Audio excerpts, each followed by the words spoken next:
17/6/2022 की मुरली है। ज्ञान के सागर, आनंद के सागर शिव परमात्मा कहते हैं। मीठे बच्चे, याद में रह अपने विकर्मों की प्रायश्चित करो तो विक्रमाजीत बन जाएंगे। पुराने सब हिसाब किताब चुकता हो जाएंगे। प्रश्न है, किन बच्चों से हर बात का त्याग सहज हो जाता है? उत्तर, जिन बच्चों के अंदर वैराग्य आता है वो हर बात का त्याग सहज ही कर लेते हैं। तुम बच्चों के अंदर अब यह इच्छाएं नहीं होनी चाहिए कि यह पहनूं, यह खाऊं, यह करूं, देह सहित सारी दुनिया का ही त्याग करना है। बाप आए हैं तुम्हें हथेली पर बहिष्ठ देने, तो इस पुरानी दुनिया से बुद्धियोग हट जाना चाहिए।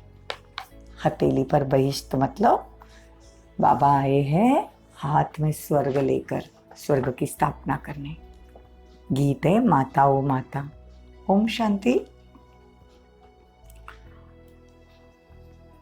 बच्चों ने अपने माँ की महिमा सुनी। क्या महिमा है बाबा? माता गीत क्या है? माता ओ माता। तो बाबा कहते हैं बच्चों ने अपने माँ की महिमा सुनी। बच्चे तो बहुत है, समझा जाता है बराबर बाप है तो ज़रूर माँ भी है। रचना के लिए माता ज़रूर होती है। भारत में माता के लिए बहुत अच्छी महिमा गाई जाती है।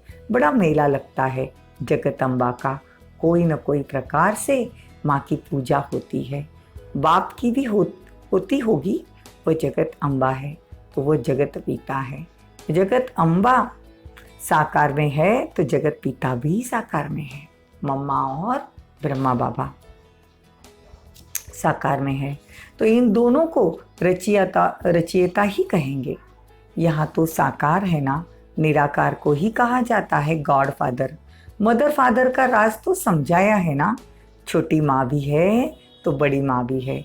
महिमा छोटी माँ की है। मतलब एडॉप्ट करते हैं, माँ को भी एडॉप्ट किया है। मतलब शिव बाबा ने ब्रह्मा को भी एडॉप्ट किया है, लेकिन निमित्त जो थी मम्मा थी। लेडीज़ की पालना करने के लिए, फीमेल्स की पालना करने के लिए, माताओं की पालना करने के लिए मम्मा को रखा था। तो बाबा कहते महिमा जगत अम्बा की है। महिमा सारी छोटी माँ की है। यह भी बच्चे जानते हैं। क्या जानते हैं? कि महिमा छोटी माँ की है।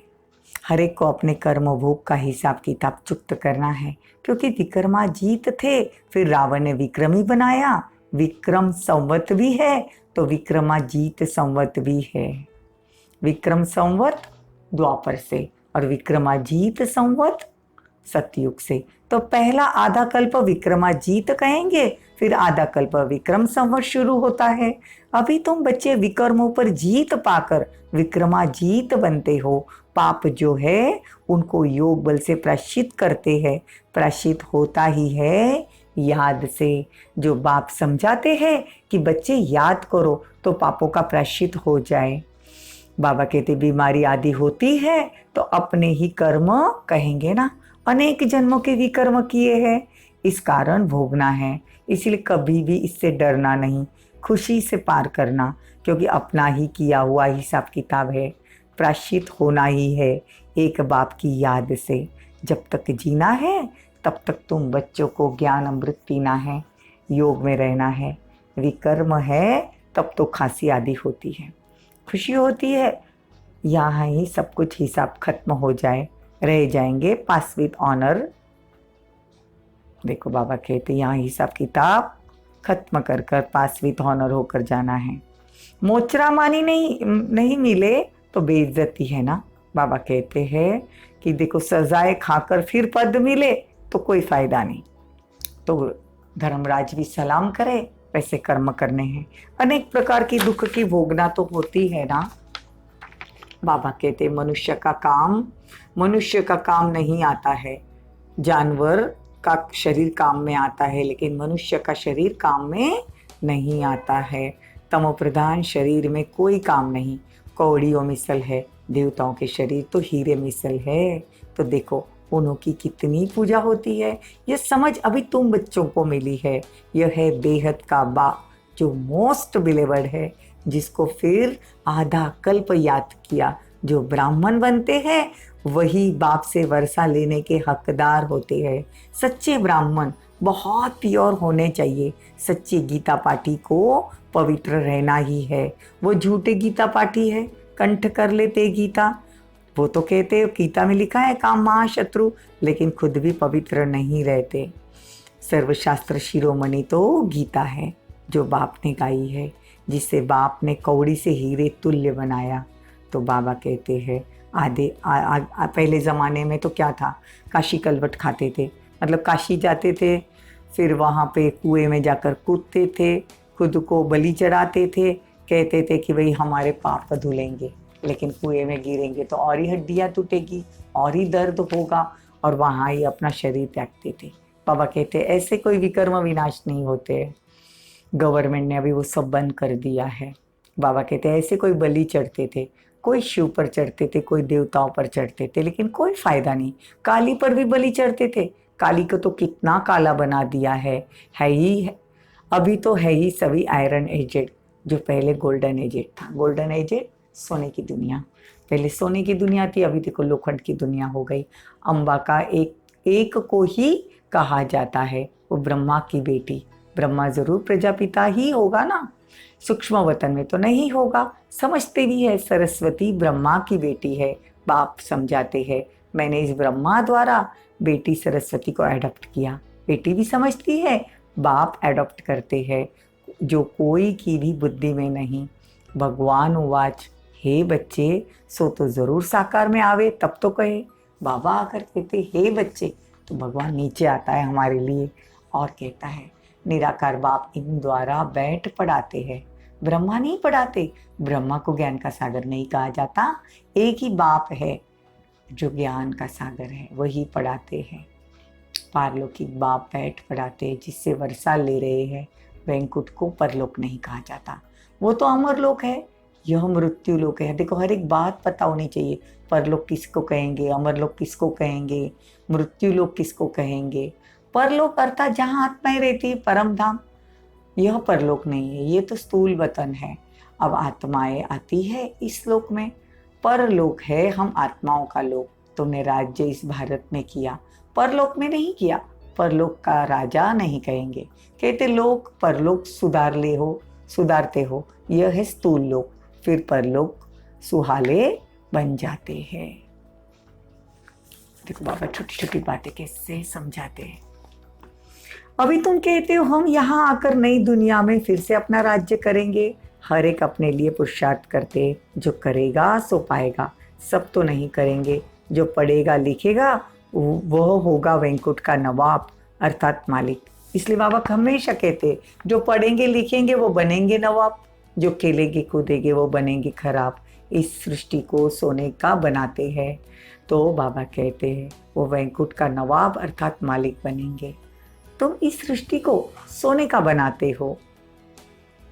द्वारिका सोने की थी, फिर समुद्र के नीचे चली गई, कोई बैठी तो नहीं जो निकले।